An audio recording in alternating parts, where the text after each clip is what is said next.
अस्सलाम वालेकुम क्लास। आज हम लोग क्वांटिटेटिव रीजनिंग का लेक्चर 12 स्टार्ट करने जा रहे हैं। चैप्टर 2 का सेकंड लेक्चर है ये हमारा। पहले हमारी कुछ दिन के लिए क्लास नहीं हुई क्योंकि मुझे पता नहीं था। मुझे लगा आप लोगों को इशफाक साहब पढ़ा रहे हैं, लेकिन आज मुझे पता चला कि वो नहीं पढ़ा रहे, तो मैंने कहा मैं जो है ना मैं लेक्चर्स को कंटिन्यू करती हूँ। आज हम लोग जो है चैप्टर 2 का सेकंड लेक्चर पढ़ेंगे।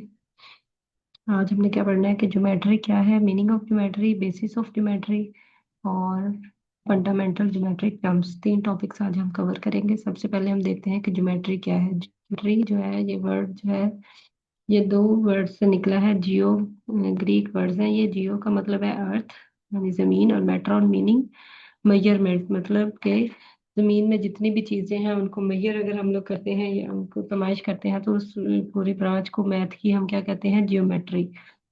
ये क्या है, स्टडी है शेप्स की, साइजेस की, positions, dimensions and properties of objects and space. Properties किस तरीके से, जैसे हम आगे पढ़ेंगे सर्कल की प्रॉपर्टी क्या है, उसमें उसका वॉल्यूम किसी चीज का अगर हम देखते हैं या किसी का एरिया देख रहे हैं, पेरीमीटर देख रहे हैं, ये सारी क्या है उन ऑब्जेक्ट्स की प्रॉपर्टीज हैं। और डायमेंशंस का हमें पता है कि 2D होती हैं या 3D होती हैं। ठीक है, तो ये क्या हमें प्रोवाइड करता है, foundation for understanding both 2D and 3D shapes. हम सारी शेप्स को जो है अंडरस्टैंड करते हैं थ्रू जियोमेट्री। ये जो है हमें अपनी इर्द गिर्द की चीज़ों को अच्छे तरीके से समझने में और देखने में मदद देता है। हम चीज़ों को देख के समझ जाते हैं कि ये कौन सी शेप है, और इसकी हम क्या निकालेंगे, एरिया निकालेंगे, लेंथ निकाल सकते हैं, या फिर वॉल्यूम हमें चाहिए, या हम लोग जब हमारे सामने कोई भी शेप या कोई स्पेस होती है तो हमें पता चल जाता है कि हमें यहाँ पे कौन सी कैलकुलेशन लगानी है। Basics of geometry. बेसिक्स क्या है इसकी, पॉइंट। पॉइंट क्या होता है, किसी भी एक जगह पे, एक स्पेसिफिक जगह पे जो डॉट जिसे हम कहते हैं, कोई एक पॉइंट या एक डॉट जो है वो क्या है हमारे पास, पॉइंट। ये क्या है, एक ही जगह पे फिक्स्ड होता है। इसकी कोई जो है एग्जैक्ट इसकी लोकेशन होती है, कोई लेंथ नहीं होती, कोई विड्थ नहीं होती, कोई हाइट नहीं होती। तो एक जगह पे, एक फिक्स्ड जगह पे हमने क्या कह दिया, पॉइंट इसको कह दिया, तो वो क्या है, एक डॉट, सिंगल डॉट जो है वो हमारे पास क्या है, पॉइंट।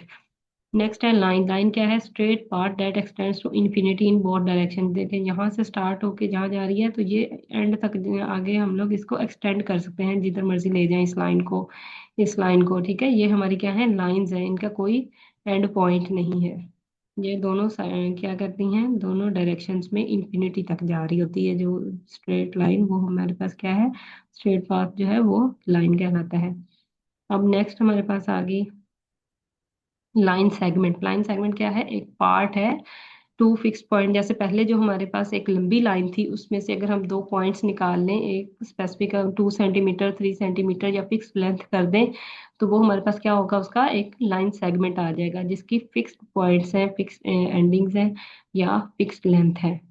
तो वो क्या है हमारे पास, लाइन सेगमेंट। रे क्या है, एक पॉइंट से शुरू होके आगे एक डायरेक्शन में चलती जा रही है। ये एक इस पॉइंट से अगर शुरू हुई है तो ये आगे इंफिनिटी तक जा रही है। ये क्या है, ये हमारे पास रे है। जैसे हम सोलर रेज की बात करें, सूरज से जो निकल रही हैं, तो वो सूरज हमें पता है कि यहाँ से ये निकल रही हैं, लेकिन आ कहाँ रही हैं और जा कहाँ रही हैं ये हमें नहीं पता। इनकी डायरेक्शन क्या है, इन्फिनिटी में जा रही है।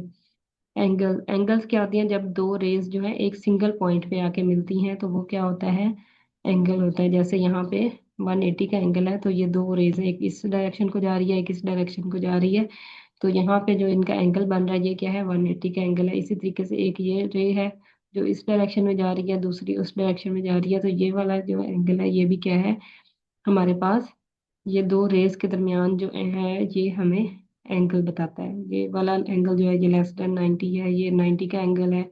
ये मोर देन 90 है लेकिन 180 से कम है, और ये 180 का एंगल है। ठीक है, तो ये क्या है, दो रेज को मिला के एक ही पॉइंट पे जहाँ पे दो रेज मिल रही हो वहां पे क्या बनता है, एक एंगल। नेक्स्ट है प्लेन। प्लेन क्या है, एक सरफेस है जो किसी भी चीज की प्लेन सरफेस, सरफेस जैसे हम लोगों ने यहाँ पे एक पेपर की एग्जांपल लिया, तो ये हमारे पास क्या है, प्लेन सरफेस है। ठीक है, तो इनके flat surface that extends infinitely in all directions. इसको अगर हम बढ़ाएं तो सारी डायरेक्शंस में हम इसको बढ़ा सकते हैं। ठीक है, पेज हम जितना मर्जी लंबा ले लें, जितना मर्जी चौड़ा ले लें, वो हमारी अपनी जो है एक होती है। इसके अलावा अगर हम रूम की बात करें, जमीन की बात, असल में जमीन के लिए जो सबसे पहले जो ज्योमेट्री थी वो कहाँ यूज हो रही थी, जमीन की पैमाइश में।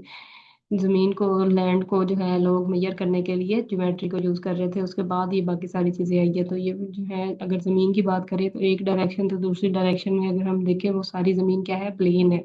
उसे हम क्या कहते हैं, प्लेन।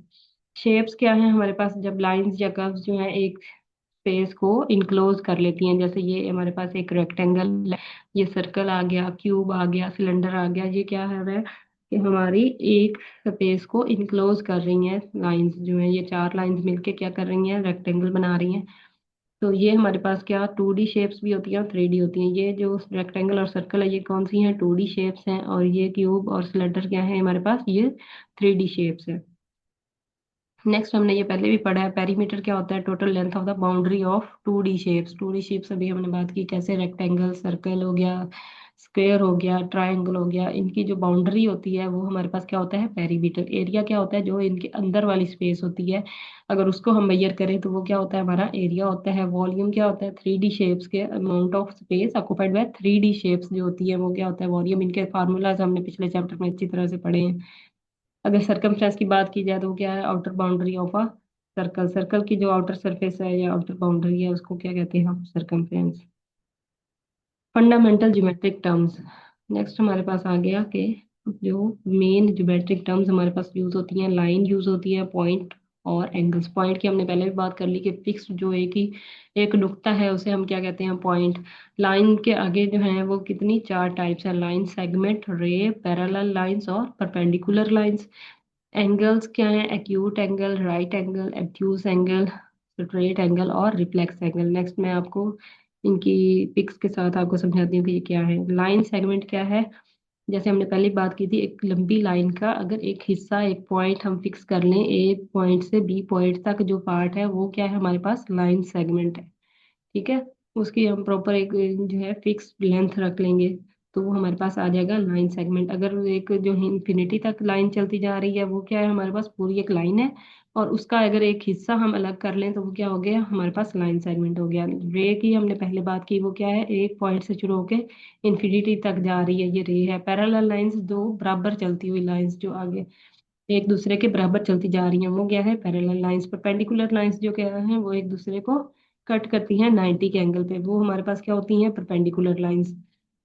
आगे हमारे पास एंगल्स आ गए। राइट एंगल कौन सा होता है, 90 है। 90 डिग्री का जो एंगल होता है वो हमारे पास राइट एंगल होता है। एक्यूट एंगल जो होता है वो लेस देन 90, जितना भी हो, 30 हो, 60 हो, 40 हो, 45 हो, वो सारे क्या है हमारे पास एक्यूट एंगल। ऑब्ट्यूज एंगल क्या होते हैं, मोर देन 90, लेस देन 180, मतलब 110 का, 120 का, 130, 40, 50, 60, ये 170 तक, 75, इवन 179 का जो एंगल है वो भी क्या है हमारे पास, ऑब्ट्यूज एंगल। स्ट्रेट एंगल कौन सा है, जो 180 का एंगल है। और रिफ्लेक्स एंगल क्या है, मोर देन 180।